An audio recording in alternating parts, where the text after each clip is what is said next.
नमस्कार दोस्तों, online YouTube channel पर आपका स्वागत है। दोस्तों, आज हम लोग चर्चा करेंगे जो हमारा जो राजस्थान है और राजस्थान की जो चित्रकला है, इस चित्रकला से संबंधित चर्चा करेंगे। दोस्तों, ऐसा माना जाता है प्राचीन काल से जब आदि मानव ने अपने आसपास की प्राकृतिक चीजों को देखा और उन चीजों को या अपने उन मनोभावों को उसने रंगों के माध्यम से या ये कहें कि विभिन्न प्रकार की डिजाइनें या आकृतियों के माध्यम से चट्टानों पर या ये कहें कि गुफाओं में या कहें कि बहुत सारे विभिन्न प्रकार के स्थानों पर वो चित्रों को उकेरे। अगर राजस्थान को देखा जाए प्राचीन काल में, तो अगर प्राचीन काल में मानव के जो चित्र जो मिलते हैं राजस्थान के अंतर्गत, तो ये अरावली जो पर्वतमाला है, इस अरावली पर्वतमाला के आसपास का जो क्षेत्र है, इस अरावली के आसपास के क्षेत्र के अंतर्गत है, ये राजस्थान के अंतर्गत है। वो सबसे पहले आदि मानव का निवास रहा है और आदि मानव का निवास होने के कारण ये अरावली वाला क्षेत्र जो है, ये आदि मानव के शैल चित्रों के लिए जाना जाता है। तो दोस्तों, अगर हम राजस्थान के अंतर्गत बात करें, तो राजस्थान के अंतर्गत जो कोटा के अंतर्गत जो आलमिया जो नदी है, कोटा के अंतर्गत कौन सा स्थान है? आलमिया। इसके अलावा दर, ये दर कहाँ? बूंदी से संबंधित है। इसके अलावा गरगड़ा जहाँ रोक पेंटिंग मिली है, ये गरगड़ा। छाजा नदी किनारे, ये भी बूंदी से संबंधित है।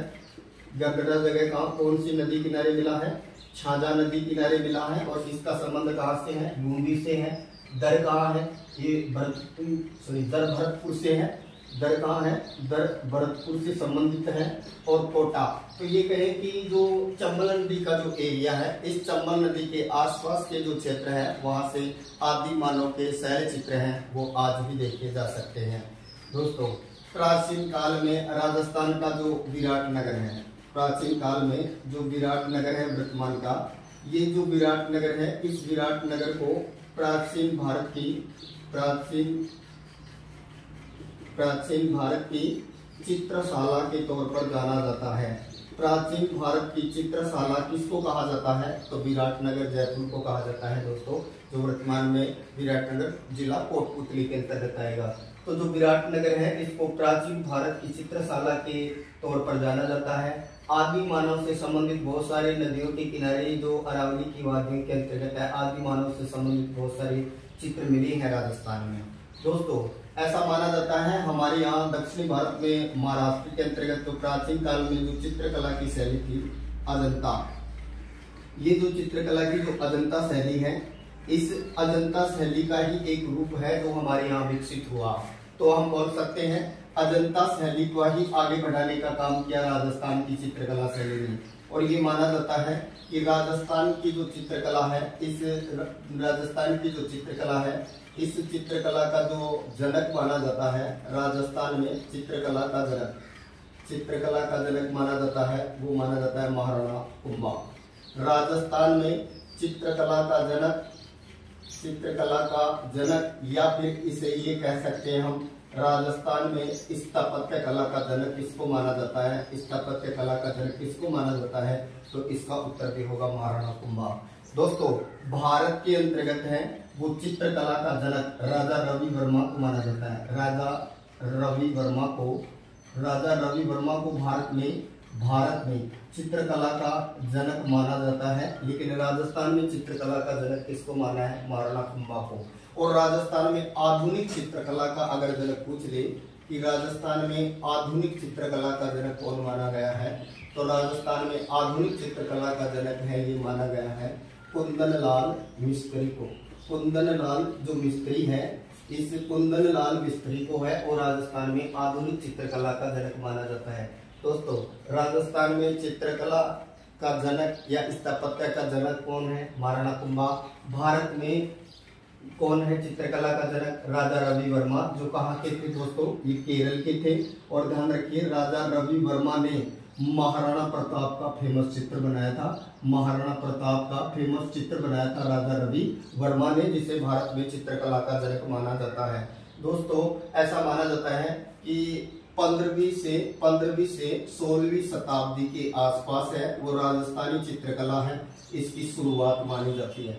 15वीं या 16वीं शताब्दी के आसपास है, ये राजस्थानी चित्रकला की क्या मानी जाती है, शुरुआत मानी जाती है। ये कह सकते हैं कि राजस्थानी जो चित्रकला है, या ये कहें कि राजस्थानी चित्रकला है, ये अपने स्वतंत्र अस्तित्व में आ चुकी थी। इसी को राजपूत शैली के तौर पर भी जाना जाता है, इसे राजपूत शैली, इसे ही हिंदू शैली के तौर पर भी जाना जाता है। हिंदू शैली बोलो, राजपूती शैली बोलो, या राजस्थानी चित्रकला शैली भी इसको बोला जा सकता है।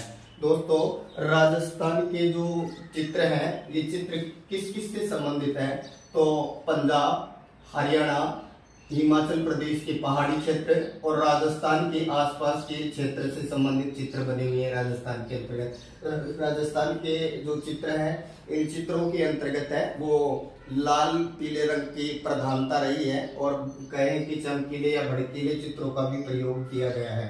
राजस्थानी चित्रकला का पहला वैज्ञानिक विभाजन करने वाला व्यक्ति कौन था, तो राजस्थानी चित्रकला का पहला जो वैज्ञानिक विभाजन किया था, ये सबसे पहले किया गया 1916 में।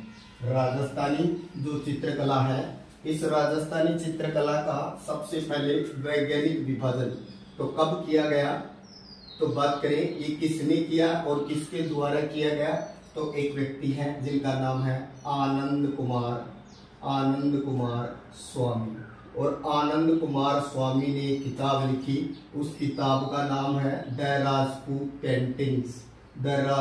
पेंटिंग्स। किताब किसकी रचना है, आनंद कुमार स्वामी की। और ये जो रचना है, इस रचना में हमारी जो राजस्थान की जो चित्रकला जो शैली है, इसको राजपूत शैली का नाम दिया गया है।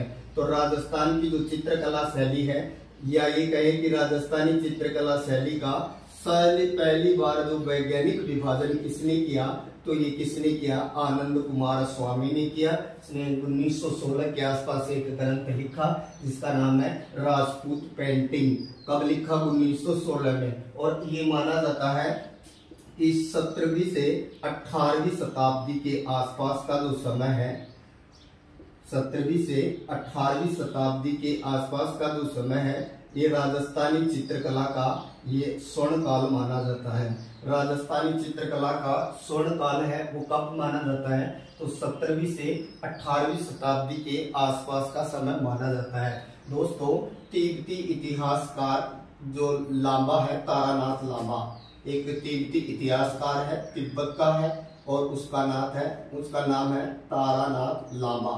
ये माना जाता है तारानाथ लांबा, ये 7वीं शताब्दी में हमारे राजस्थान के अंतर्गत है, वो मरु प्रदेश में आया था, मतलब मारवाड़ क्षेत्र में आया था। और इसने यहाँ श्रृंगधर नामक एक चित्रकार का उल्लेख किया है, श्रृंगधर नामक चित्रकार का उल्लेख किया है। और ये मरु प्रदेश में राजा सील के दरबार में था, अर्थात 7वीं शताब्दी के एक राइटर जिनका नाम है तारानाथ, तिब्बती इतिहासकार है जिनका नाम है तिब्बती तारानाथ लांबा। और ये मरु प्रदेश में यानी हमारे जोधपुर मारवाड़ में आए थे 7वीं शताब्दी में। और यहाँ इन्होंने श्रृंगधर नामक एक प्राचीन चित्रकार का उल्लेख किया है, जो यहाँ के राजा सील का दरबारी था। और ये माना जाता है कि यहाँ की जो शैली थी, ये मरु गुर्जर शैली के नाम से जानी जाती थी, मरु गुर्जर शैली के नाम से जानी जाती थी। अब दोस्तों, राजस्थान के जो चित्र हैं या चित्रकला के जो स्कूल है, इनको हम 4 भागों में डिवाइड करते हैं। तो राजस्थानी चित्रकला की हम लोग बात करेंगे, तो राजस्थानी चित्रकला के कितने स्कूल माने गए हैं, तो चित्रकला के कितने स्कूल माने गए हैं, स्कूल ये कितने माने गए हैं दोस्तों, 4 स्कूल माने गए हैं राजस्थानी चित्रकला के। नंबर 1 पहला है जिसको नाम दिया है मेवाड़ स्कूल, चित्रकला का कौन सा स्कूल, मेवाड़ स्कूल। फिर दूसरा जिसको नाम दिया है वो है ढूंढाड़ स्कूल। और फिर तीसरा इसके अंतर्गत माना गया है, इसको नाम दिया गया है Hadoti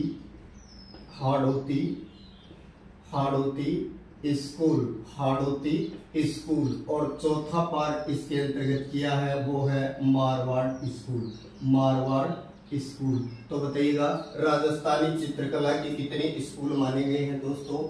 4। Mewar school, Dhundhar school, Hadoti school और एक कौन सा है? मारवाड़ स्कूल। अब ये जो शैलियां हैं, जो मेवाड़ शैली है, मारवाड़ शैली है, हाड़ौती शैली है, इसके अलावा जो ये ढूंढाड़ शैली है, इसके अंतर्गत भी है वो जो उप शैलियों का वर्गीकरण आता है या उप शैलियां मानी गई है। जैसे हम लोग बात करें यहाँ पर, हम मेवाड़ स्कूल के अंतर्गत है, हम लोग कौन कौन सी उप शैलियां पढ़ते हैं, तो हम लोग किस किस के बारे में पढ़ते हैं आप? तो इसमें पढ़ेंगे हम लोग उदयपुर शैली, और उदयपुर शैली का ही दूसरा नाम क्या है? मेवाड़ शैली। उदयपुर शैली या मेवाड़ शैली। फिर इसी के अंतर्गत है वो दूसरी कौन सी आ जाएगी? चावंड शैली। चावंड शैली या स्कूल का उप शैली भी बोल सकते हैं इसको। इसके अलावा इसी में आती है नाथ द्वारा शैली। तो ध्यान रखिएगा, उदयपुर, चावंड और नाथ द्वारा ये किस में आते हैं? ये मेवाड़ स्कूल के अंतर्गत आते हैं। फिर नेक्स्ट है मारवाड़ स्कूल। मारवाड़ के अंतर्गत है जोधपुर शैली या उपशैली। इसके अलावा इसी के अंतर्गत आएगी दूसरी बीकानेर शैली, और बीकानेर शैली के अलावा इसी के अंतर्गत और एक विशेष आ जाएगी, वो है जैसलमेर शैली या उप स्कूल जिसको बोल सकते हो आप। तो जोधपुर, बीकानेर और जैसलमेर वैसे उनियारा, टोंक वगैरह भी इसके अंतर्गत आता है। इसके नेक्स्ट आ जाता है हाड़ौती, और हाड़ौती के अंतर्गत हम कोटा शैली की बात करेंगे, और कोटा शैली के अलावा इसके अंतर्गत दूसरी कौन फेमस है? तो बूंदी शैली है। कोटा और बूंदी शैली ये हाड़ौती शैली में। और चौथा पार्ट है मारवाड़। चौथा पार्ट है वो यहाँ पर हमने ना ढूंढाड़ की जगह यहाँ मारवाड़ कर लो दोस्तों, क्योंकि ये मारवाड़ शैली हो जाएगी। मारवाड़ स्कूल। और यहाँ पर हम लोग कर लेते हैं ढूंढाड़, तो ये ढूंढाड़ के अंतर्गत आ जाएगा। तो ढूंढाड़ में एक तो जयपुर या जयपुर ना मिले तो फिर मिलेगा आमेर शैली। इसके अलावा इसके अंतर्गत आएगी अलवर शैली, और एक आ जाएगी इसके अंतर्गत शेखावाटी शैली। तो ध्यान दीजिए दोस्तों, ढूंढाड़ में जयपुर या आमेर, अलवर और शेखावाटी को शामिल किया है। हाड़ौती में कोटा और बूंदी को शामिल किया गया है। मारवाड़ स्कूल में जोधपुर, बीकानेर और जैसलमेर को शामिल किया गया है। उसी तरह मेवाड़ स्कूल के अंतर्गत उदयपुर, चावंड और नाथ द्वारा को शामिल किया जाता है। दोस्तों ऐसा माना जाता है कि राजस्थान के अंतर्गत है जो सबसे प्राचीन जो चित्र है राजस्थान के अंतर्गत, ये सबसे पुराने जो चित्र हैं वो 1060 ईस्वी के हैं। और ये जो चित्र हैं ये वर्तमान में जो है वो जैन संग्रहालय जैसलमेर के अंतर्गत है। जो जैसलमेर जो संग्रहालय है उस संग्रहालय के अंतर्गत सुरक्षित है। और ये दो प्रमुख चित्र हैं। ये दो प्रमुख चित्र, अब हम दोस्तों एक एक स्कूल की बात करेंगे यहाँ पर, या हम लोग ये कहें कि एक एक उप शैली की बात करते हैं यहाँ पर। तो सबसे पहले हम लोग बात करेंगे मेवाड़ शैली, या नाम दे सकते हैं हम लोग उदयपुर शैली। तो पहली हम लोग पढ़ेंगे उदयपुर शैली दोस्तों, उदयपुर शैली। और हम बात करें यहाँ उदयपुर शैली के अंतर्गत, वैसे राजस्थान के सबसे दो प्राचीन चित्र, एक जिसका नाम है बौद्ध नृत्य वृत्ति, और दूसरा है 10 वैकालिक सूत्र चूर्णा। 10 वैकालिक सूत्र चूर्णा और औद नृत्य वृत्ति, ये दोनों चित्र जो हैं वो 1060 के हैं और वर्तमान में जैन संग्रहालय जैसलमेर में रखे गए हैं। इन दोनों चित्रों को प्राचीन भारत का दीप स्तंभ कहा जाता है। प्राचीन काल का या प्राचीन भारत का दीप स्तंभ कहा जाता है। तो प्राचीन भारत का दीप स्तंभ कौन से दो चित्रों को कहा जाता है? औद नृत्य वृत्ति और 10 वैकालिक सूत्र चूर्णा, जो 1060 ईस्वी के हैं, वर्तमान में जैसलमेर के जैन संग्रहालय में सुरक्षित है। और बात करें इन चित्रों को प्राचीन भारत का दीप स्तंभ के तौर पर जाना जाता है। तो दोस्तों ये जो चित्र हैं वो ताड़ के वृक्ष पर है, ताड़ के जो वृक्ष है और पत्ते हैं उनके ऊपर चित्रित किया गया है। अब हम बात करते हैं यहाँ मेवाड़ शैली की। महाराणा जो जगत सिंह है, महाराणा जगत सिंह फर्स्ट का यानी 28 से 56 वाला, तो महाराणा जगत सिंह का जो समय है इस शैली का स्वर्ण काल कहलाता है, याद रखिए। और महाराणा जगत सिंह ने यहाँ चित्र बनाने के लिए यहाँ एक विद्यालय बनाया था जिसे बोलते हैं चित्तेरों की ओबरी। चित्तेरों की ओबरी भी कहा जाता है या इसी विद्यालय को कहा जाता है तस्वीरारो कारखानों। तो तस्वीरारो कारखानों। और बात करें चित्तेरों की ओबरी, ये क्या है? ये चित्रकला का एक विद्यालय था जिसका निर्माण उदयपुर में महाराणा जगत सिंह ने करवाया था। इसे चित्तेरों की ओबरी कहा जाता है। यहाँ चित्रकार सामूहिक रूप से चित्र बनाया करते थे। और बात करें उदयपुर शैली को राजस्थान की मूल शैली कहा जाता है।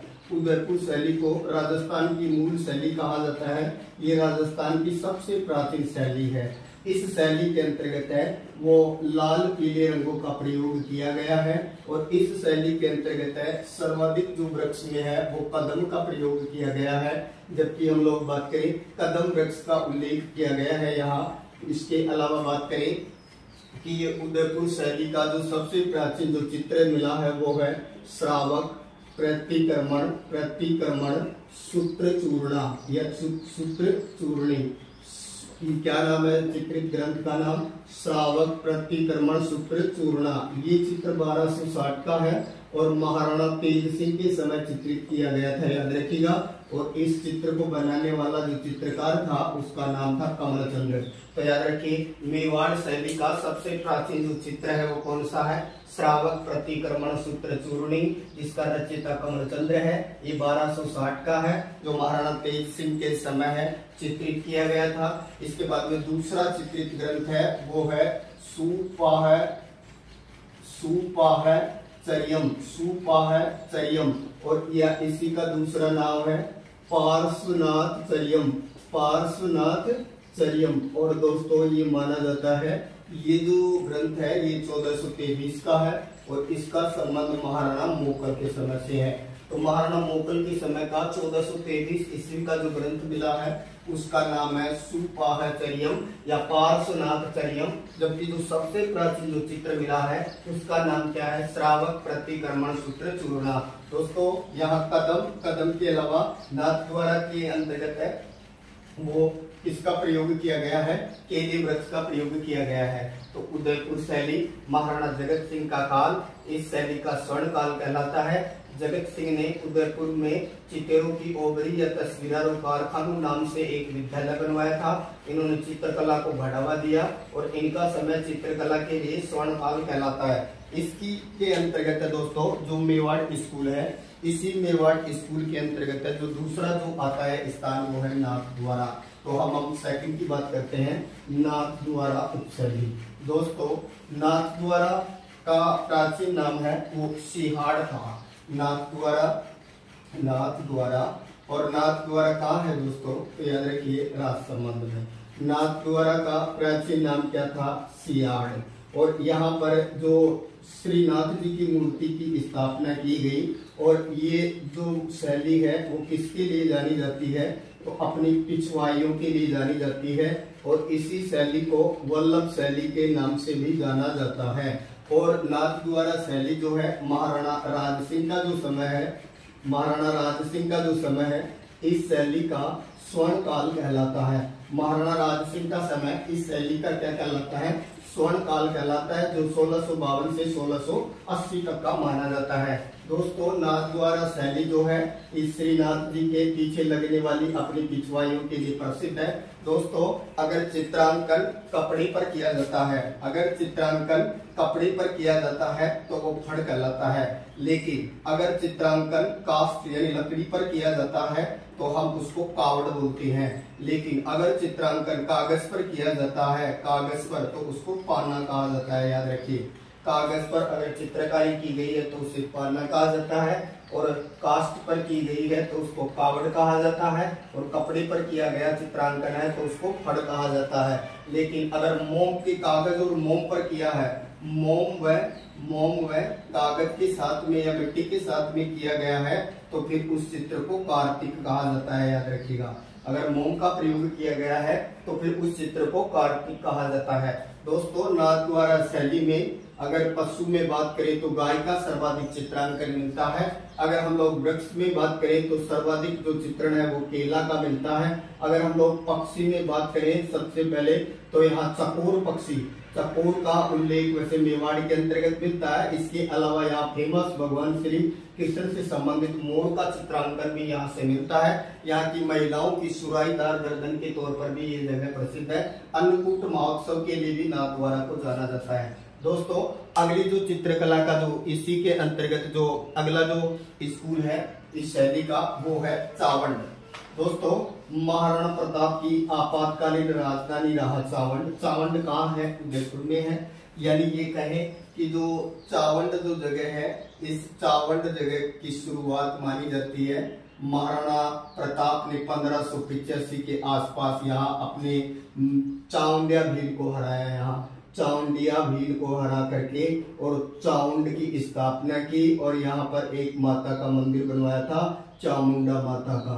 लेकिन दोस्तों, चावंड शैली के अंतर्गत महाराणा अमर सिंह, जो कि महाराणा प्रताप के फर्स्ट पुत्र हैं, यानी सबसे बड़े पुत्र हैं, अमर सिंह प्रथम का जो समय है इस शैली का क्या कहलाता है? स्वर्ण काल कहलाता है। और जो चावंड शैली का जो प्रसिद्ध जो चित्रकार था जिसका नाम था नसरुद्दीन, नसरुद्दीन चावंड शैली का या नासिरुद्दीन चावंड शैली का प्रमुख चित्रकार था, जिनके द्वारा रागमाला की रचना की गई। तो याद रखिए, चावंड 1585 से 1597 तक महाराणा प्रताप की राजधानी रहा।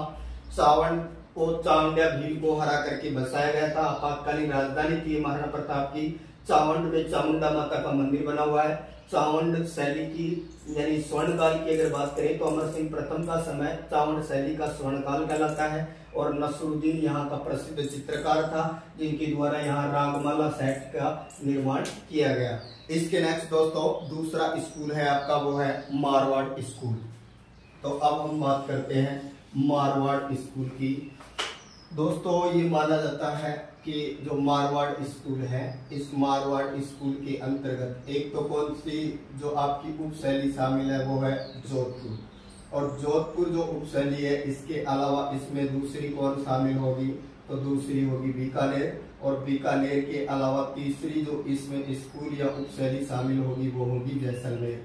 तो बात करें जोधपुर उपशैली की, और फिर बात करेंगे हम लोग बीकानेर उपशैली की, और फिर इसी के बाद बात करेंगे हम लोग जैसलमेर उपशैली की। तो दोस्तों याद रखिए, यहाँ जो मालदेव राठौड़ है, मालदेव इसके अंतर्गत है। एक और पढ़ सकते हैं किशनगढ़ शैली, किशनगढ़ शैली, किशनगढ़ उपशैली, ठीक है। तो मालदेव का जो समय है, मालदेव राठौड़ का समय जो है, इस शैली का स्वर्ण काल कहलाता है। यानी जोधपुर शैली का स्वर्ण काल किसका समय कहलाता है? मालदेव राठौड़ का समय कहलाता है। यहाँ का जो सबसे प्रसिद्ध जो चित्र है और यहाँ का जो प्रसिद्ध चित्र माना जाता है वो है ढोला मारू। ढोला मारू यहाँ का प्रसिद्ध चित्र माना जाता है दोस्तों। इसके अलावा वैसे मूंगल जैसलमेर का प्रसिद्ध है, लेकिन यहाँ का भी मूंगल है। और इसके अलावा दुर्गा सप्तशती, रामायण, महाभारत से संबंधित यहाँ के चित्र मिलते हैं। अगर किसी चित्र में झाड़ियों की प्रधानता हो, झाड़ियों की क्या हो? प्रधानता हो, कौवा नजर आए, इसके अलावा कुत्ता का चित्र हो, इसके अलावा झाड़ियां हो, आम वृक्ष का चित्रांकन हो, सर्वाधिक पीले रंग का प्रयोग हो, बादामी जैसी आंखें हो, तो समझ लीजिएगा ये चित्र कहाँ से संबंधित है? ये जोधपुर उपशैली से संबंधित है। ये जोधपुर जो शैली है दोस्तों, ये मुगल प्रभावित शैली मानी जाती है, अर्थात इस शैली पर मुगल प्रभाव दिखाई देता है। और ये कहे कि मालदेव राठौड़ का समय इस शैली का स्वर्ण काल कहलाता है। वैसे जोधपुर जो कहें कि यहाँ के जो चित्र हैं वो ये जो जोधपुर के जो राजा मानसिंह थे राठौड़, उनके समय से ही चित्रकला की शुरुआतें हैं वो मानी जाती है, जो कि नाथ संप्रदाय के बहुत बड़े फैन माने जाते हैं। नेक्स्ट है दोस्तों बीकानेर। और बीकानेर के जो चित्रकार हैं इनको एक अलग ही नाम दिया गया है, उस्ताद। बीकानेर में चित्रकारों को क्या कहा जाता था? उस्ताद। और याद रखिए, ऊंट पर जो चित्रकारी है उसको उस्ता कला के तौर पर जाना जाता है। ऊंट पर किया गया चित्रांकन उस्ता कला है, लेकिन बीकानेर में जो चित्र बनाने वाले जो थे उनको क्या कहा गया? उस्ताद। दोस्तों एकमात्र राजपूताना की शैली ये बीकानेरी है जहाँ के चित्रकार चित्र बनाने के बाद में अपना नाम लिखते थे।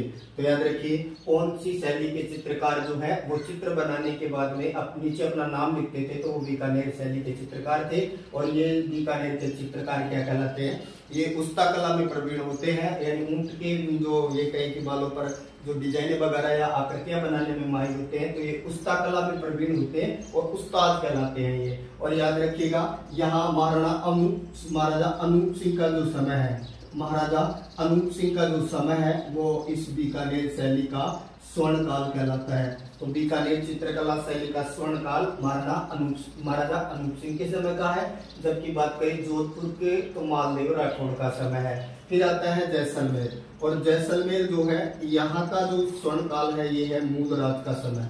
मूलराज का समय इस शैली का क्या माना जाता है, स्वर्ण काल माना जाता है। और इस शैली का सबसे फेमस जो चित्र है वो है मूमल, जिसके अंतर्गत है लोदरवा। लोदरवा कहाँ, जैसलमेर। लोदरवा की जो राजकुमारी है उस लोदरवा की राजकुमारी का नक्शिक वर्णन किया गया है। इसीलिए जैसलमेर में प्रतिवर्ष मूमल प्रतियोगिता का आयोजन भी किया जाता है। तो जैसलमेर शैली, इस शैली पर अन्य शैलियों का कोई प्रभाव नहीं पड़ा, ये एकदम ये बोल सकते हैं अन्य शैलियों से अप्रभावित शैली रही। और ये कहें कि जो मूलराज का समय है इस शैली का स्वर्ण काल कहलाता है। यहाँ का सबसे फेमस चित्र है वो है मूमल। इसके नेक्स्ट आती है किशनगढ़। किशनगढ़ दोस्तों राठौड़ों की रियासत थी। जो मोटा राजा उदय सिंह था उसी का एक पुत्र था किशन सिंह, और उसी किशन सिंह ने बसाया था किशनगढ़। उसी का पुत्र मान सिंह था और उन्हीं की पुत्री का विवाह औरंगजेब के साथ में चारुमती का विवाह तय किया गया था, जो घटना आपने पढ़ी होगी। तो दोस्तों किशनगढ़ यहाँ का जो स्वर्ण काल माना जाता है इस शैली का वो है नागरीदास का समय। नागरीदास, और नागरीदास का ही दूसरा नाम मिलता है सावंत सिंह। चलिए इनका नाम सावंत सिंह ही था, लेकिन ये भगवान श्री कृष्ण के बहुत बड़े फैन थे, इसलिए इन्होंने अपना नाम ही बदलकर नागरीदास कर लिया था। और यहाँ का जो सबसे फेमस जो चित्र है वो चित्र कौन सा माना जाता है, जो एरिक डिक्सन और फयाज अली के द्वारा भी जाना जाता है, इनके नाम से भी संबंधित है, जिसे भारत की मोनालिसा के तौर पर जाना जाता है। और वो है बड़ी ठणी।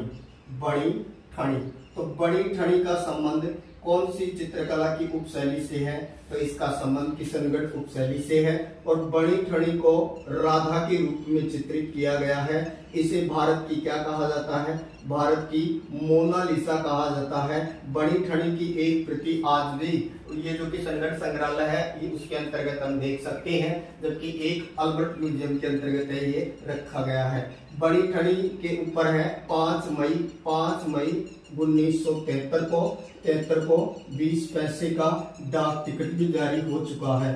20 पैसे का डाक टिकट जारी किया गया था ये 5 मई 1973 को। और इसको प्रकाश में लाने का श्रेय किसको दिया जाता है, तो फयाज अली व एरिक डिक्सन। फयाज अली व एरिक डिक्सन को इस शैली को, या ये कहें कि इसे सुर्खियों में लाने का श्रेय दिया जाता है। दोस्तों बड़ी ठणी का अर्थ क्या होता है, तो याद रखिए बड़ी ठणी का अर्थ होता है सजी सवरी।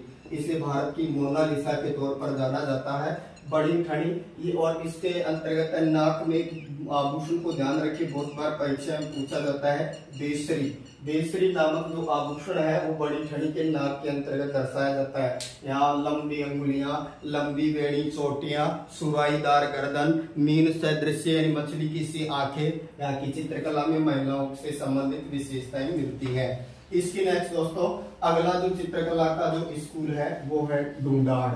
और आपको पता है ढूंढाड़ जो स्कूल है, इस ढूंढाड़ स्कूल के अंतर्गत आपका शामिल किया जाएगा नंबर 1, इसके अंतर्गत जयपुर उपशैली या आमेर उपशैली, जयपुर उपशैली या फिर आमेर उपशैली की हम लोग बात करेंगे। और इसी के नेक्स्ट है एक इसके अंतर्गत आ जाएगा वो आएगी अलवर शैली।